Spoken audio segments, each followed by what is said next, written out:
Hello, my name is Catherine Knott. In this particular lecture, what we're looking at is Pastoral Counseling, the Basics with James Dittes.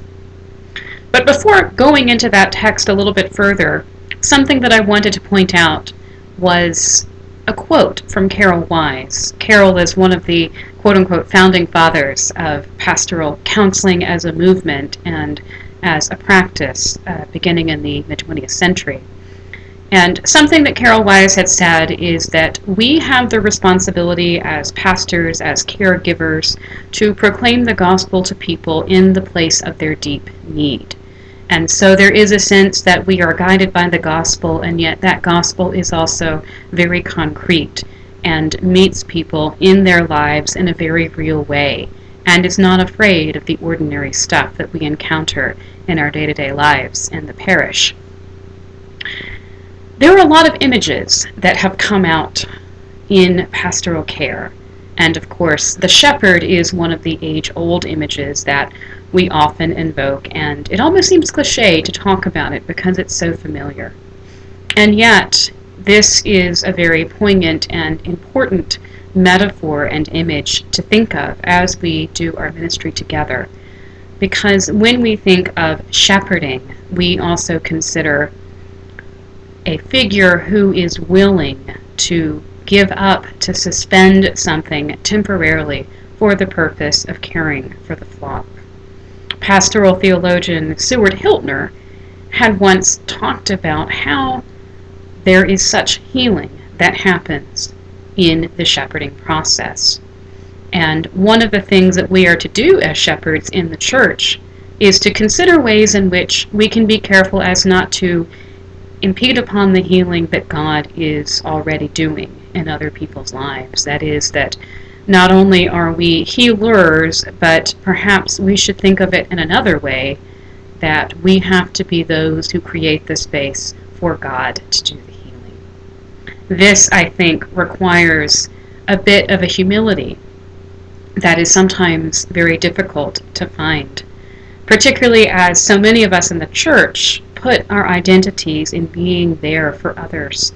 Sometimes this means that the way that we heal, paradoxically, is by stepping out and creating a space so that God can be seen in the lives of other people.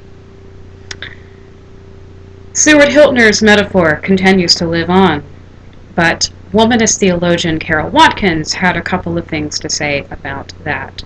She, too, is also greatly inspired by the shepherding metaphor, but says something that we need to consider when we do ministry together is that it is not in isolation, that we must remember that we are in communities of care, and that pastoral care is not simply something that happens in the pastor's office or even as we shake hands on a Sunday morning, but this is something that occurs in the whole of the congregation. It is something that congregants can give to one another. It's something that we can do even in places where we least expect. One of the remarks that Dittes says is that a lot of what we do as pastoral care, and even he uses the term counseling, happens in spaces that we do not expect. Sometimes they happen on a Saturday morning when we go to clean up the closet. Sometimes it happens during an administrative task that seems monotonous. But the point is that care emerges in the spaces that are seemingly banal. We often think about crises and what are the things that we can do for one another in the point of crisis. But Dittes makes the point that sometimes the care that really needs to be given is not just in times of crisis, but in the chronic everyday things that wear upon the souls of other people. And so this is a care that looks at alienation, looks at distress, looks at isolation, the tired, worn-out look that people get from jobs that they don't like, or they're worn out from the everyday pressures of having small children or parents to care for. This is really care that comes in all spaces. When Dittes talks about what it is that we provide as pastors, what is it that we fundamentally do, because so many of us are doers. We provide and do by witnessing.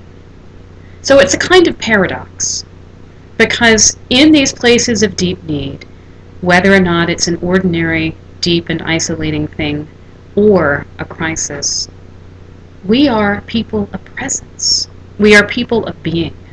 And I think that's a point that Dittes really wants to convey to us, that this is not about rescue. This is not about the capacity to heal all.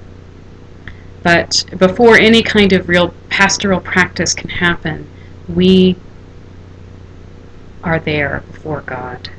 We humble ourselves before God and know that there are many things that we simply cannot do.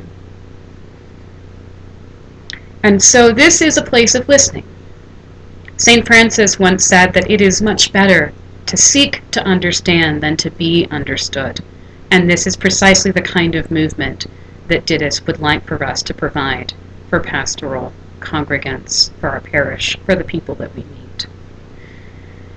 This is reminded that this kind of listening, this kind of deep reflection is not something that we can provide every single day, all of the time, to all who encounter us. There's a kind of suspension, a kind of listening exercise that must be done in boundaried spaces so that we recognize we too have our needs. And sometimes we set aside boundaries for those needs to be met. And then there are other times when we are there to meet the needs of other people. And we have to suspend a little bit of ourselves in a kind of process of renunciation. But it must be made clear that we must find a way to be listened to in ourselves, that we must not forget our material needs, our emotional needs, our psychological needs, and remember that we are not there to save or to rescue.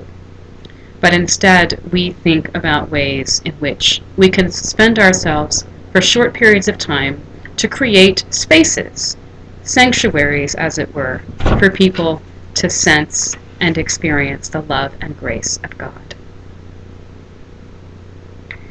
And so, something to remember is a distinction between the pastoral presence then and the pastoral remark.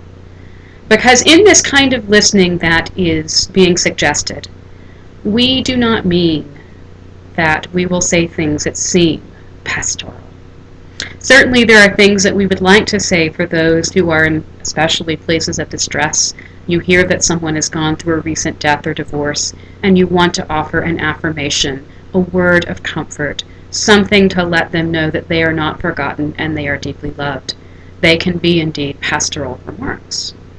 But there are other times when the remarks that we say seem a little bit paradoxical and seem to be even a little bit insensitive. And these are the kinds of things that may still convey the pastoral stance. Whatever it is we do in ministry, we must always have a pastoral stance. And that is something that must never, ever be abandoned. But sometimes the pastoral remark may or may not be helpful. And Dittes is suggesting that in this kind of exercise, we may want to abandon a little bit of the pastoral remark, because sometimes that's what's required to take this particular stance. When we convey the pastoral stance, what we do is allow for ourselves to really maximize the space that is required for someone to grow in their spiritual formation, in their personhood, in their sense of self, in their soul. This is something that, again, requires us sometimes stepping back, allowing for ourselves to have a kind of a distance. It's not easy to do. We are people that deeply want to be in relationship with our congregants. We want people to feel a sense of love coming from us and from God. And yet sometimes this distance is required, so the space may be given for growth. This is, again, a temporary space, and when we engage in this kind of listening exercise, we suspend judgment, we suspend aspiration, we suspend even our hopes and our goals and our dreams and our sense of meaning from the conversation, because there is an asymmetry in this kind of conversation. We are looking at the way in which we can truly try to understand the other person.